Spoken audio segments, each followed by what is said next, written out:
L'homme le plus important du Cameroun est en train de nous parler. Donc on écoute un peu et on revient après.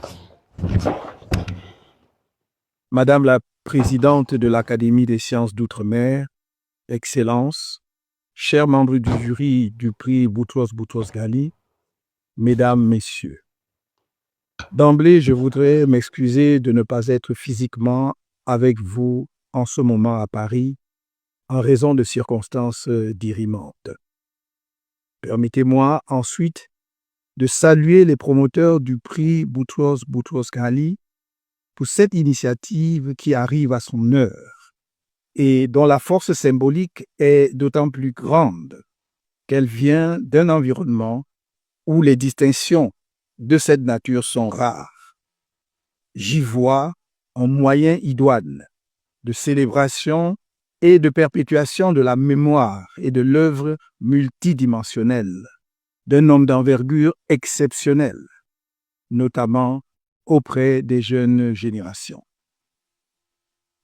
Boutros-Boutros-Ghali a marqué son siècle d'une empreinte singulière et fait de sa vie une œuvre imposante, tellement riche et dense qu'il serait risqué d'essayer de la résumer en quelques mots.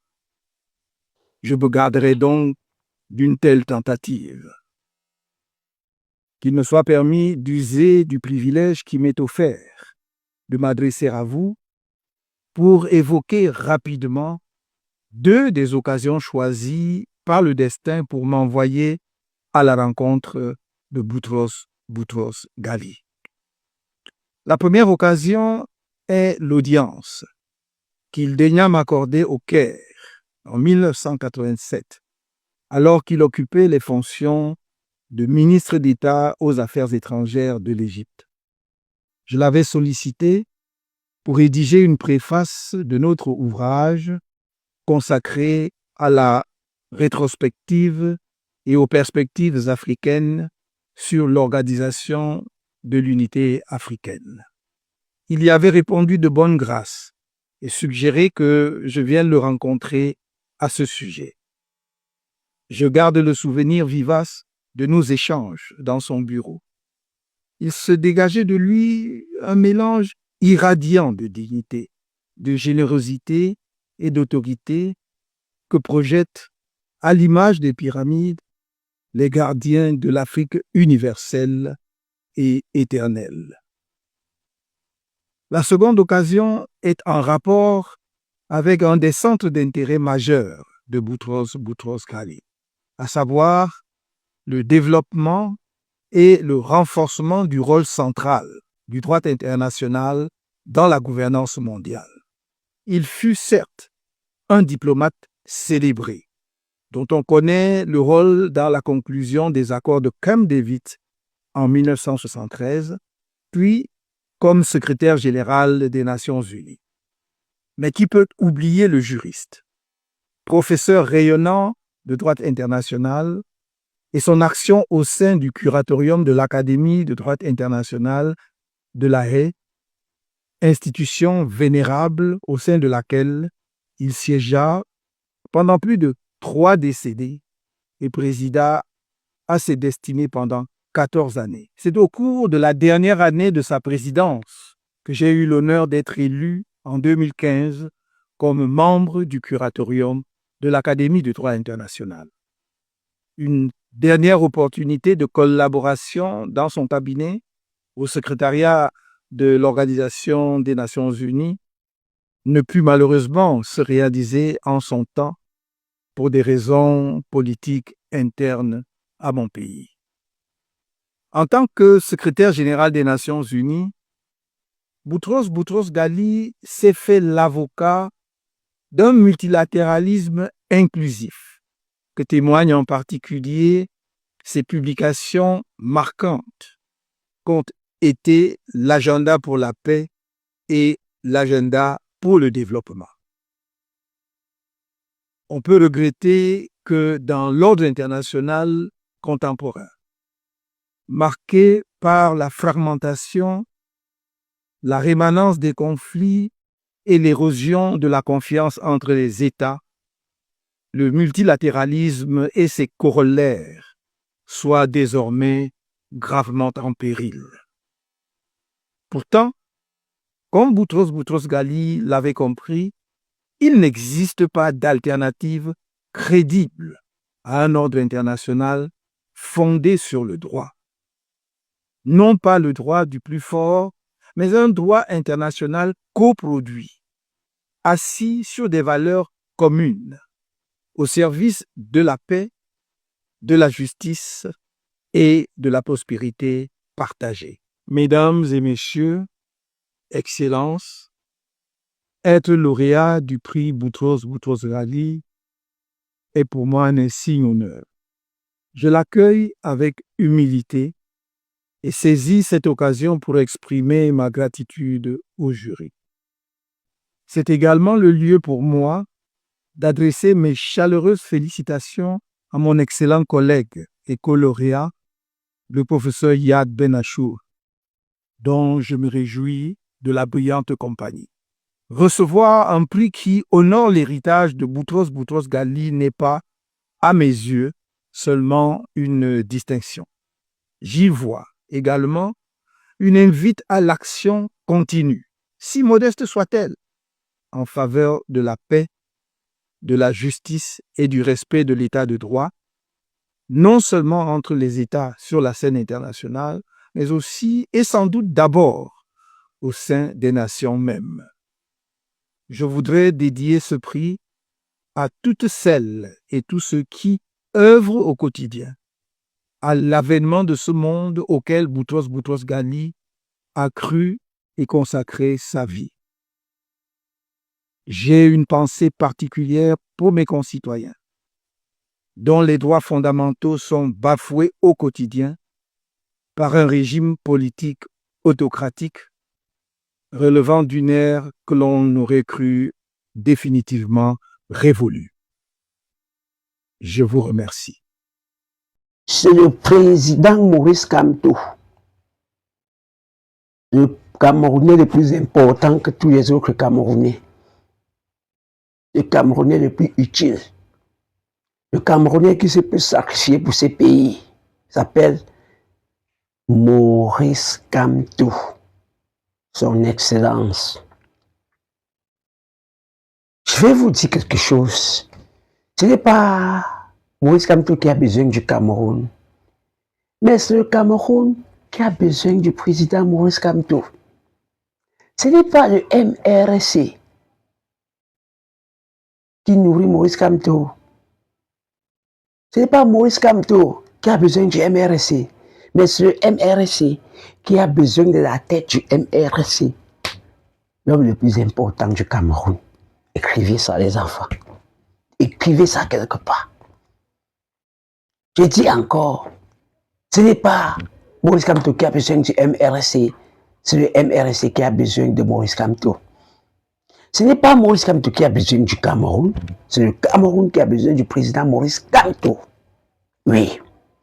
Si le président élu Issa Chiroma Bakary a eu la majorité des suffrages à l'électorat du 12 octobre 2025, c'est grâce à cet homme, le président élu Maurice Kamto. C'est grâce à lui. C'est lui qui a dit que non. Ça doit se passer ainsi. Le Cameroun doit changer et les Camerounais se sont alignés derrière lui. Comme le diable connaît fait ces choses, ils ont enlevé son nom sur la liste des candidats qui devraient partir aux élections présidentielles du 12 octobre 2025. Et le président Issa Chiroma Bakary, en tant que fin politicien, le politicien le plus expérimenté du Cameroun. À part le président Maurice Kamto. Et quand je dis le plus expérimenté, donc je mets le président élu Maurice Kamto de côté. Parce que je dis le plus expérimenté de ceux qui sont partis aux élections. Je ne dis pas le plus expérimenté qu'il est devant le président élu Maurice Kamto. Non, le président élu Maurice Kamto reste et demeure leader. Le président élu Issa Chiroma Bakary a surfé sur le buzz. Il a joué le game. Il a dit que bon, les Camerounais veulent quoi? Le changement. Qu'est-ce que les Camerounais aiment? Ils aiment les hommes déterminés, ils ont les hommes de parole, même si après ils ne vont pas respecter leurs paroles. Ils aiment les hommes ils disent que non, je ne suis pas votre Paul Biya, je suis anti-Paul Biya. Ils aiment les hommes là. Ils aiment les hommes qui disent que non, Paul Biya doit partir. Paul Biya ne doit plus rester au Cameroun. Il a dit que bon, je m'accroche sur l'arbre-ci. Je suce les fruits au rythme-ci. Il a commencé à dire que le Cameroun doit changer. Même comme vous ne croyez pas en moi, vous allez croire en moi. Je suis Issa Chiroma Bakary. Je suis l'âme du changement moi-même. J'ai compris que j'avais pris le mauvais chemin. Et aujourd'hui, je suis avec vous. Je suis avec le peuple camerounais. Il avait lancé comme ça. Michel Gachou sur les panels chaque jour. Oh, je ne veux pas Issa Chiroma Bakary. Oh, c'est un risque. Valser aussi un truc. À la clinique chaque jour. Oh, je ne veux pas Issa Chiroma Bakary. Oh, c'est un risque. C'était un peu dans tous les sens comme ça. Les Unimentos étaient dans les postes. On ne veut pas, on ne veut pas. À la dernière minute, il ne restait que 3 jours pour les élections.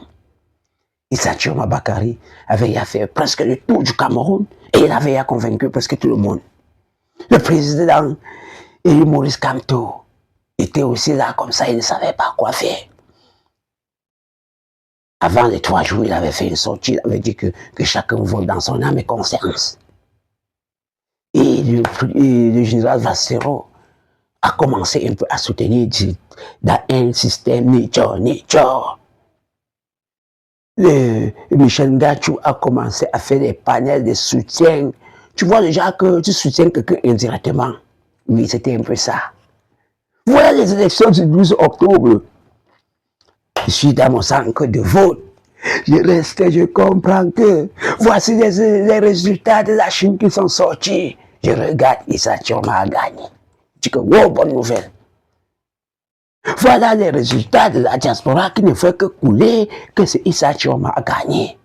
Cette diaspora a suivi Issa Chiroma à la dernière minute, même comme moi. Moi, je n'étais pas avec lui. Je n'étais pas avec lui. Voilà ça. Ça monte, boum, ça descend, boum, boum, ça monte, boum, ça descend, boum, boum. Voilà les résultats qui sortent dans mon centre de vote. Pour mon bureau de vote d'abord sort, je vois que le président Issa Chiroma Bakary a une victoire écrasante. C'est comme non, c'est rien que chez moi. Je n'ai pas un peu parcouru d'autres bureaux de vote parce qu'il y en avait 6. Je vois que dans tous les bureaux de vote, il y a des victoires écrasantes.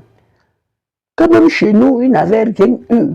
C'était écrasante, mais ailleurs, c'était plus écrasante que chez nous. C'est où j'ai compris que le type là a gagné. C'est où j'ai compris qu'il a gagné. On a commencé à appeler le Mentoli, jouer le Njam aujourd'hui, parce qu'on voulait voler la victoire. Non. Les gens là s'embrouillaient seulement. Même jusqu'à présent, ils s'embrouillent seulement. Mais la question que je vais poser au président Issa Chiroma Bakary, c'est que c'est quoi le projet, papa? Président Issa Chiroma Bakary, c'est quoi le projet? Nous sommes le 20 décembre. Le 21, c'est dans le 1er, c'est dans quelques jours. 2025 va finir. Pourtant, tu nous avais promis que 2026 n'allait pas trouver le président Paul Biya au pouvoir. C'est quoi le projet? Nous sommes toujours déterminés dans le même changement là, au papa. Aucun Camerounais n'a perdu la foi du changement. Parce qu'on connaît qu'on est avec un homme déterminé, un homme qui travaille bien, un homme qui se soucie pour son pays. Le président élu Issa Chiroma Bakary. Puis, le président élu Issa Chiroma Bakary, c'est vrai, vous avez nommé Maman Maître Alice comme votre porte-parole du gouvernement camerounais. Mais ça ne suffit pas. Depuis là, le président Paul Biya ne fait pas les nominations. Pourquoi? Parce qu'il est en train de négocier avec vous. Mais dites-nous non, papa. Dites-nous. Avec la communauté internationale et l'ONU, ça se passe comment? Informe-nous, non? Ou encore, tu as dit que tu ne gères plus dans les réseaux. Point d'interrogation. Ou encore, tu as dit que tu ne gères plus dans le réseau. Je dis encore point d'interrogation. Mais entre-temps, nous sommes toujours en mode changement, papa. On n'a pas perdu la foi du changement. On veut le changement, nous sommes déterminés sur le changement, on aura ce changement. El Barouchina, médicament du stress. Abonnez-vous, partagez, likez, commentez. N'oubliez pas de mettre en favori. Yo la famille El Baron Chinda, je vous invite de me suivre sur Facebook, TikTok, Instagram, YouTube.